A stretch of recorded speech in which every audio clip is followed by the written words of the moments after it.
This is the Digital Savage Experience Podcast, hosted by Prokopchuk, bringing you all things digital marketing, tech, business, and motivation. What's stopping you from becoming relentless in all aspects of life? Are you ready to become a digital savage? Let's get into today's episode.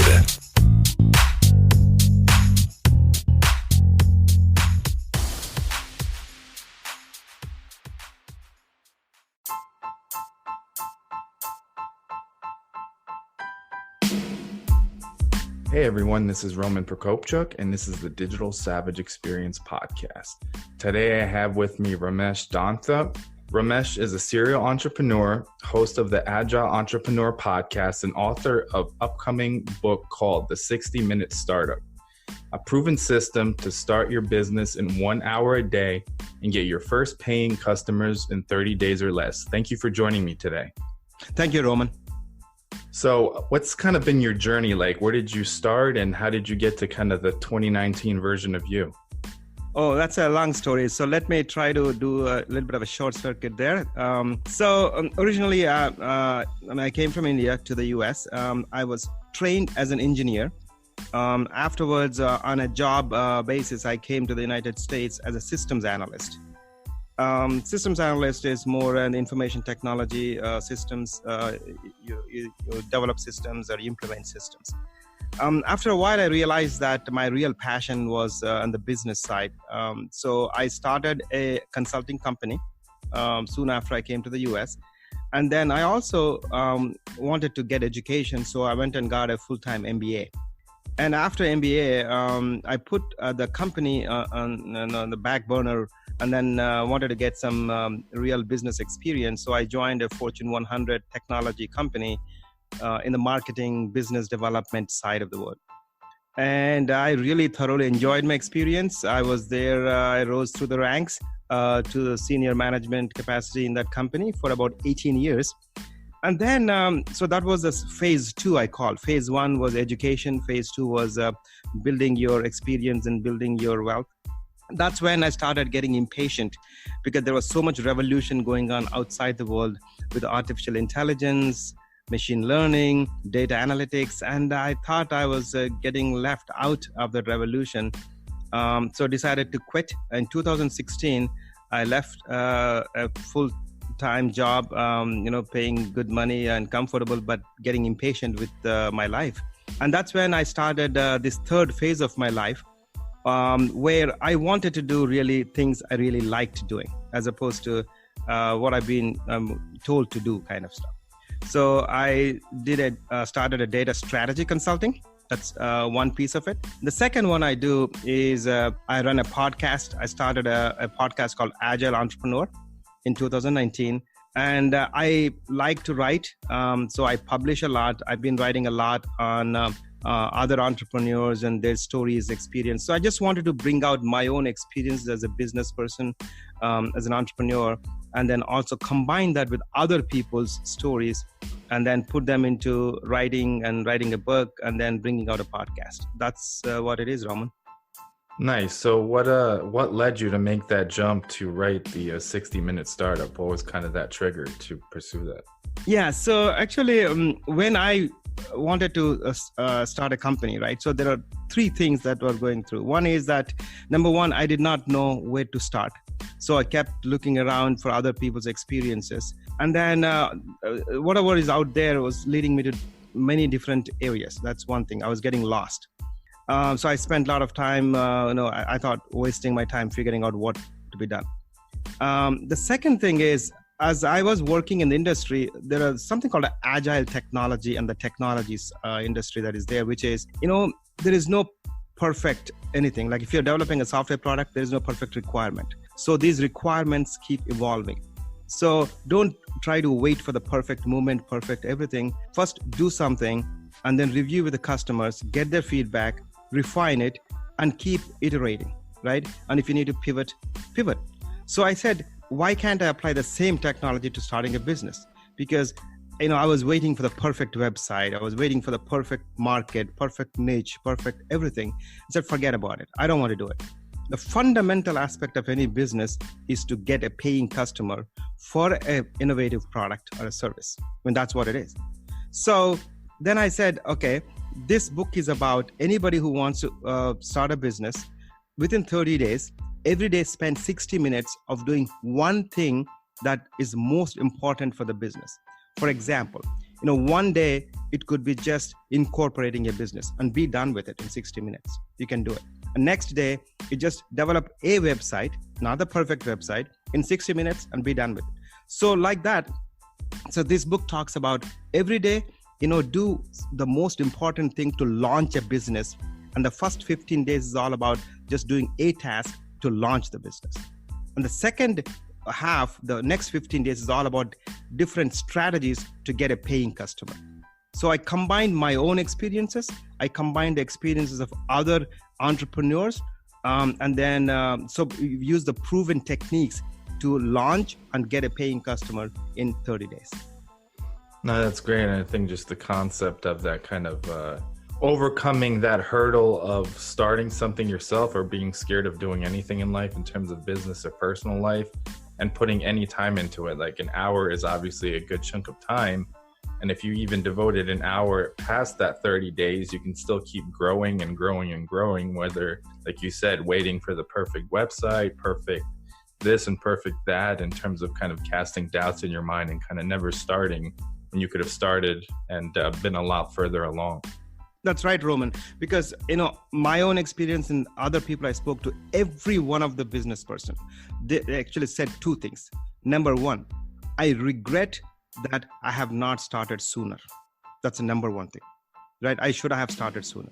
The number two thing is that, I kept iterating. Like I did not start the perfect everything, right? So I started with some business model, right? Some pricing. And then when I launched it, I learned something about, what the customer said. And then I tweaked a little bit, the pricing or the product or whatever. So there's not a single business person who launched the perfect business. They kept pivoting, they kept iterating. So, why wait? It just start something. And then Roman, the other aspect of this is there's something called a fail fast, which is if you want to, if you're afraid of failing, instead of failing after 6 months and 1 year, just within 1 month, you will know, what mistakes you're making. That way, your stress is less. The time spent on, time wasted in starting a business is less. It's 1 month. And the cost, because you're not really spending, a lot of money within 1 month to do it. Just, all those things are less. So why don't you do it? No, I agree. And I think the speed into market is very important and failing fast. And I think people are afraid to fail, but you need to oftentimes fail to actually learn from it. If the failure happened, just take something away from it. So it adds value to you. And out of failures, oftentimes, obviously, comes the greatest innovation. Yep, exactly. And then you learn about yourself. You will learn about the market. Right? So because when I studied, why businesses fail, the number one reason, the 40% of the business owners say the failure is because of there's no market need, right? But if you know what is the market need as soon as you can within the 30 days kind of stuff, because you launch a service or product and then you figure out if there is a paying customer or so, then you don't have to wait 6 months to fail. No, I agree. And I think doing all that research ahead of time, that makes you refine your idea or pivot somewhere else where there's a need for your product or service or idea. That is very right. Yeah.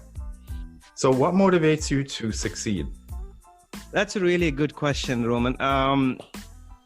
Let me open up a little bit in terms of my own background, right? So I come from a pretty rural, village kind of socioeconomic conditions from India. And then I didn't have much to dream about because I didn't know what to dream about. But my education was my gateway to the world, right? So when that opened up the world, when I went to engineering college and all this stuff, that is when I really started knowing about the world.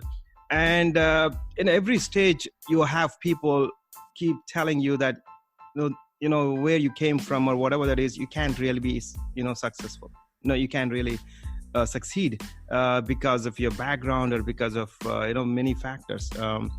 But you get this urge to prove them wrong, right? You at every stage you say, hey, it's fine. That's where I came from. But, see, look, I got into engineering. I proved you wrong.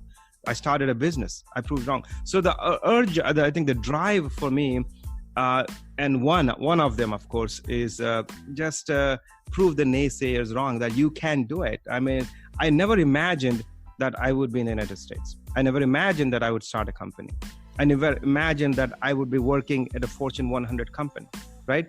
All of these things came true. So now I keep thinking, so there's no limit to what I can do. No, I agree. And I think like the situation you're first dealt doesn't mean the situation you'll end up in. And when your obviously circumstances change and you see there's a way out, you can dream bigger. I'm a first generation immigrant.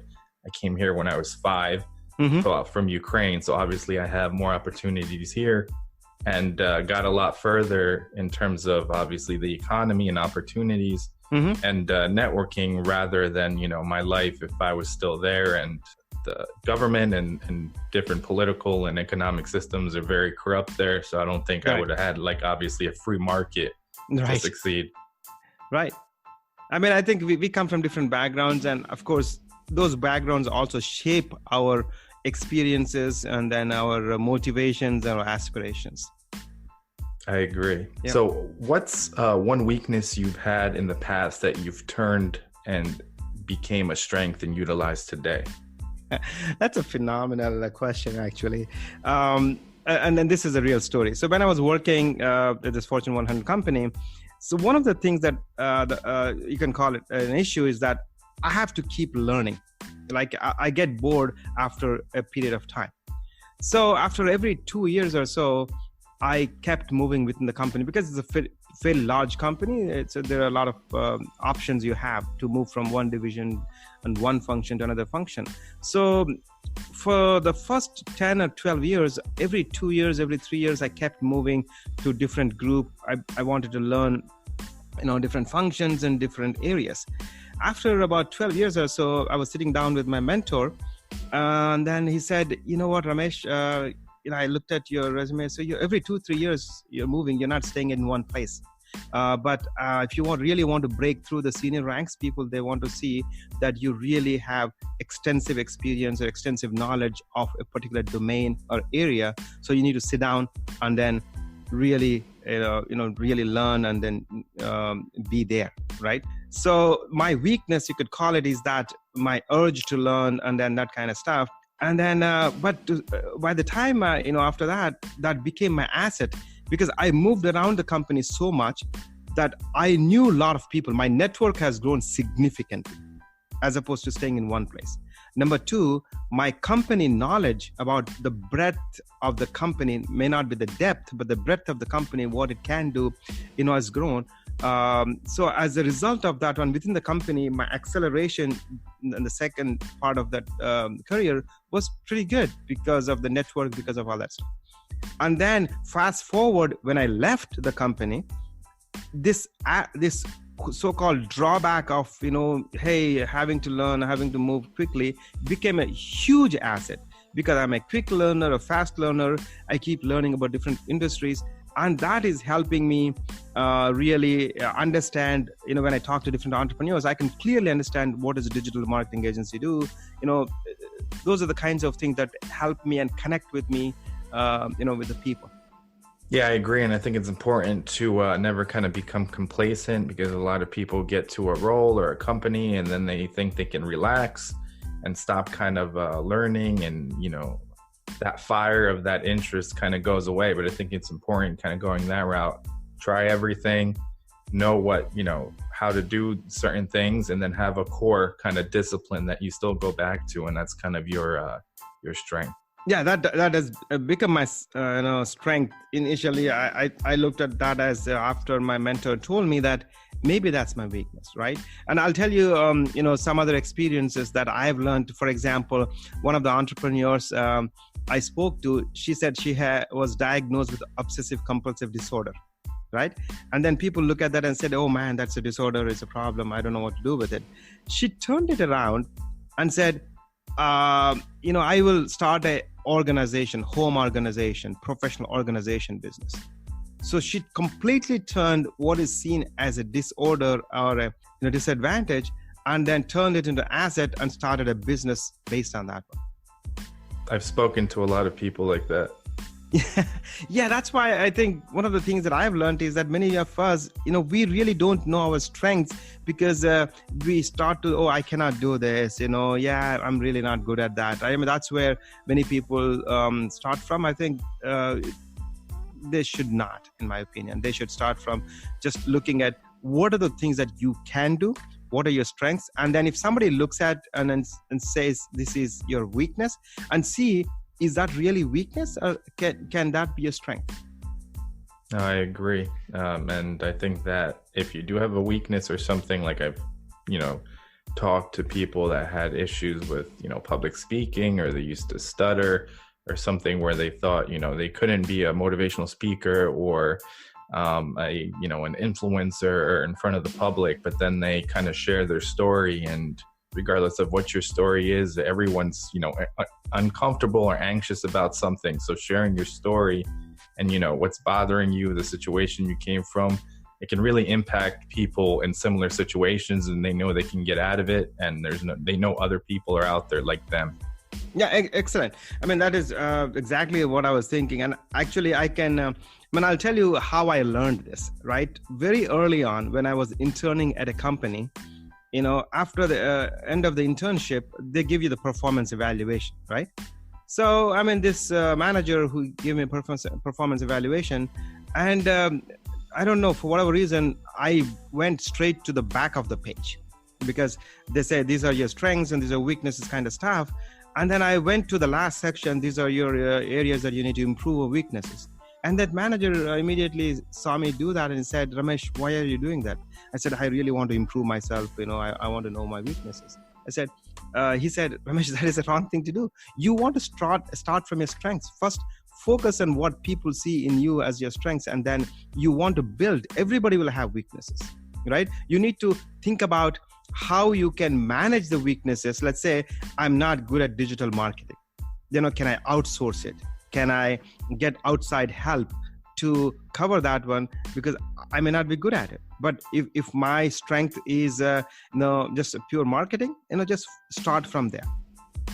Yeah, I agree.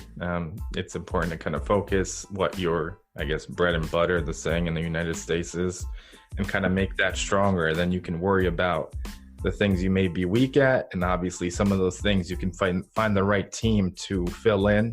Mm-hmm. Obviously make it a strength, or figure out something that you don't have to kind of undertake everything. You just focus on what you're good at. Yep, that's very true.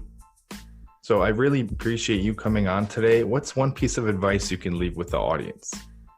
Yeah, actually, so those are two things I referred before, but I would like to reiterate actually I would say two things, right? So the number one is that you think there is no perfect time to start your business, and then the perfect time is actually maybe yesterday, or it's now, today, right? So there is no reason for anybody to wait any longer, right? That's number one thing. Number two is that you would evolve. Your business will evolve, right? So there is not a single business that I know of I've come across where it started the same way. Right? So don't be afraid of evolving, iterating, and pivoting. And then so plan accordingly, but do not delay, your dreams, and start now. Yeah, I agree. So I really appreciate you coming on. Like I said, can you let the audience know how they can find you or anything else you may have going on? Oh, thank you, Roman. So they can find me at rameshdontha.com, RameshDontha.com. And and you'll find information about my Agile Entrepreneur Podcast. We just completed 25 episodes. I just launched it May of this year. So I'm proud that within 4 months, less than 4 months, we were able to complete 25 amazing episodes of interviews with different entrepreneurs. That's the second thing. And the last thing is that thanks for introducing the book, The 60-Minute Startup. The book I'm really, really excited about the book. It's coming out on October 24th of 2019. And you can find about that book, The 60-Minute Startup, at the 60minutestartup.com, or you can also go to rameshdontha.com and find about the 60-Minute Startup book. Awesome. I appreciate you stopping by. Thank you, Roman.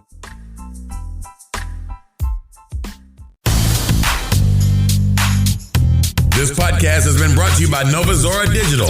Find out how Nova Zora Digital can help your company grow online. Learn more at novazoradigital.com. Until next time, all you digital savages.